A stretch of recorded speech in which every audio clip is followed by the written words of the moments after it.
I decided for the first time while I was working there to actually decide to wear a dress to work. Like an hour after being there at work, some of my friends came and got me, and they fired me.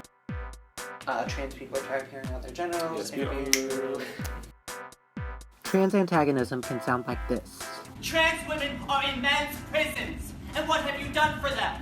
What have you done for women?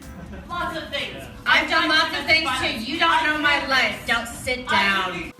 And it can sound like this. But I just can't date a dude with a vag. And it can be really harmful when it looks like this.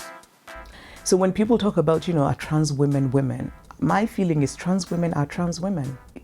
It's difficult for me to accept that then we can equate your experience with the experience of a woman who has lived from the beginning in the world as a woman and who has not been accorded those privileges that men are. But sometimes we can encounter trans antagonism from medical professionals. I have this new doctor. I remember she was asking me what surgeries I've had, and I was like, I may have had a surgery when I was an infant on my genitals, and she was like, so what are you? I was binding a lot, and I ended up bruising 2 ribs, so I went to the hospital because I couldn't breathe. And I told them, I wear a chest binder every day, and I've been wearing it for over this many hours that I should have worn it. This woman just keeps going over and over. She's like, well, so you're a girl, right? You're a girl. No, I'm not. And I don't understand what that has to do with the fact that I can't breathe.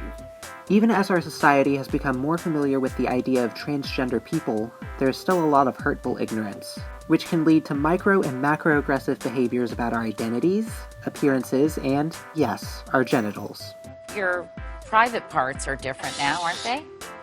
I don't want to talk about it because it's really personal. We also come up against trans antagonism from potential sexual or romantic partners. I've had guys on Grindr who maybe this just comes with the territory, but the first words out of their mouth to me are, do you have a dick? They'd be like, can you send a picture? They didn't mean a picture of ooh, me and my face. It's a picture of my genitals. We deal with trans antagonism at our jobs. There was this guy who was older, he's in his 60s, and they had changed my name in the system, but he was still working there before. He began asking questions about, so do you still have tits? Asking about, if I have a vagina and all this, and he's a 60-year-old man. And we encounter trans antagonism in our everyday lives. So I went in in the store, and so I was looking around at the skirts and the dresses. Guy behind the counter, he's like, oh, so you buying something from your mom? And I was like, yeah. So to cis people who want to be better allies to trans people, I have 3 pieces of advice. 1. Use our pronouns. 2. Do your research. And 3. Call out trans antagonism when you see and hear it.